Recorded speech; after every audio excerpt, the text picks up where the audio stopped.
Assalamualaikum warahmatullahi wabarakatuh. Kembali lagi dengan Ibu dalam pelajaran bahasa Indonesia. Di pertemuan kedua ini, Ibu akan membahas materi yang masih berkaitan dengan materi pada pertemuan sebelumnya. Mungkin minggu lalu kalian sudah belajar tentang materi memahami pengertian teks laporan percobaan dan memahami fungsinya. Kali ini kalian akan mempelajari tentang ciri-ciri teks laporan percobaan. Kenapa kalian harus memahami ciri-cirinya? Karena dalam pelajaran bahasa Indonesia, kalian banyak disajikan beberapa teks. Agar kalian bisa membedakan teks satu dengan teks yang lainnya, kalian harus mengenal dan memahami ciri-cirinya, ya. Oke. Agar kalian memahami ciri-ciri teks laporan percobaan, silahkan perhatikan slide pembelajaran berikut ini. Oke, dilihat di sini. Kalian akan dikenalkan dulu terlebih dahulu pengertian teks laporan percobaan. Mungkin sebelumnya kamu sudah belajar dan sudah tahu, tapi tujuan Ibu menaruh kembali pengertian teks laporan percobaan adalah agar kalian masih ingat, ya. Karena pengertian teks laporan percobaan ini penting juga dalam pembelajaran hari ini, agar kalian tahu maksud dari ciri-ciri teks tersebut. Coba kita lihat, teks laporan percobaan merupakan teks yang menjelaskan tentang percobaan yang dilakukan oleh peneliti. Ya, teks yang menjelaskan tentang percobaan yang dilakukan oleh peneliti. Jadi, seperti yang sebelum Ibu jelaskan, bahwa teks percobaan ini dibuat setelah kalian sudah melakukan percobaan. Jadi kalau belum melakukan percobaan, belum bisa untuk membuat teks laporan percobaan. Selanjutnya, biasanya teks ini digunakan untuk melaporkan hasil percobaan, karya ilmiah, atau laporan praktikum, ya.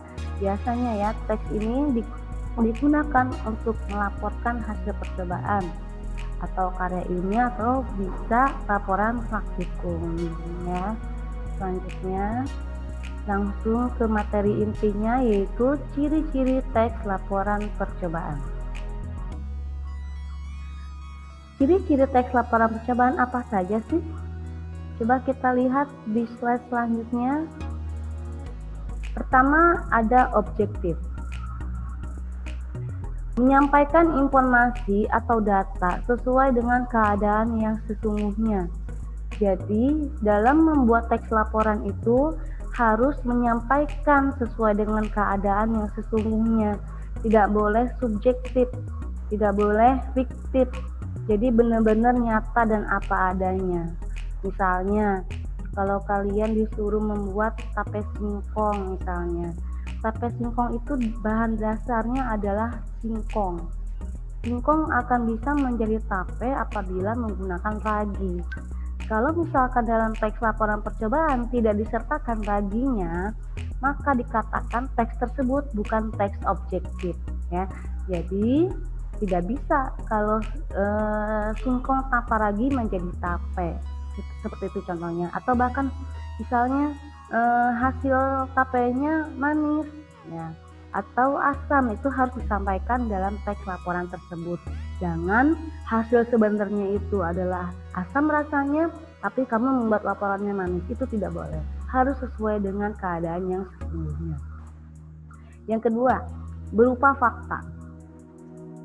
Teks yang disampaikan dalam teks laporan percobaan benar-benar sudah dilakukan, dan penyampaian kalimat pun harus berupa fakta. Tadi ya, yang seperti Ibu bilang sebelumnya, bahwa dalam membuat teks laporan percobaan itu sudah pernah dilakukan sebelumnya percobaannya, ya, agar menjadi bukti nyata, ya, bukan hayalan. Benar-benar sudah terjadi dan sudah pernah melakukan, dan dibuatlah sebuah teks laporan percobaan. Selanjutnya, terakhir, ciri-cirinya harus lengkap. Harus menyampaikan semua informasi secara lengkap dalam teks laporan percobaan agar laporan secara utuh agar pembaca bisa mengerti laporan secara utuh dan bisa bermanfaat. Ya, misalkan dari segi tujuannya apa, misalkan dari alat dan bahannya apa, dan hasilnya bagaimana, itu semuanya disampaikan secara lengkap agar pembaca mudah memahami daripada isi teks laporan percobaan. Ya, kemudian di sini Ibu tampilkan sebuah video percobaan ya. Coba kalian simak karena video ini akan menjadi tugas kalian nanti selanjutnya. Perhatikan ya.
Oke, sudah disimak videonya. Kita lanjut. Nah, sebuah hasil percobaan yang menarik bukan? Ya, melalui percobaan tersebut kita dapat mengetahui reaksi dari campuran antara soda kue dengan cuka. Kalian bisa lihat kan hasilnya bagaimana?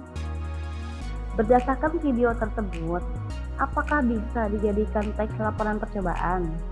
Apakah teks tersebut memenuhi ciri-ciri teks laporan percobaan? Nah, coba agar tahu jawabannya, kerjakan tugas kelompok sesuai ketentuan berikut. Ketentuannya yang pertama, bentuklah sebuah kelompok dengan masing-masing beranggotakan 2-3 orang. Jadi minimal 2, maksimal 3, tidak boleh kurang, tidak boleh lebih ya. Kemudian simaklah video berjudul eksperimen cuka dan soda kue yang disajikan tadi dengan saksama. Jadi kamu lihat lagi videonya, kamu simak dengan baik ya, informasi apa saja di dalamnya.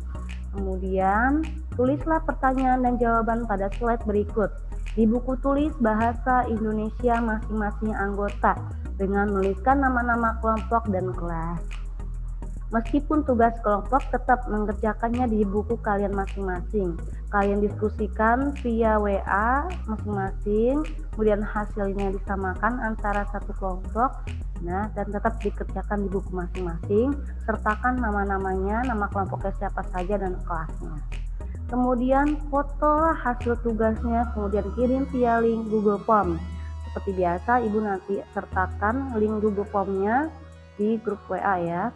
Selanjutnya, batas pengumpulan sampai waktu pembelajaran bahasa Indonesia berakhir. Selanjutnya, pertanyaannya, nah, yang ditulis pertanyaannya ya. Yang pertama, 1. Apakah tujuan dilakukannya percobaan tersebut? Kedua, bahan-bahan apa sajakah yang digunakan dalam percobaan tersebut? 3. Alat-alat apa sajakah yang digunakan dalam percobaan tersebut?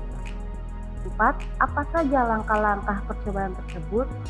5. Bagaimana hasil percobaan tersebut? Nah, 5 jawaban ini kalian simak lagi di video yang tadi Ibu tampilkan ya. Kalau kalian tidak menyimaknya, tidak bisa menjawab 5 pertanyaan ini dengan baik.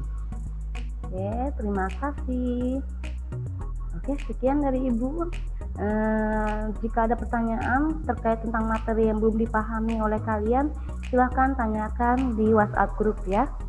Sekian dari Ibu. Wassalamualaikum warahmatullahi wabarakatuh.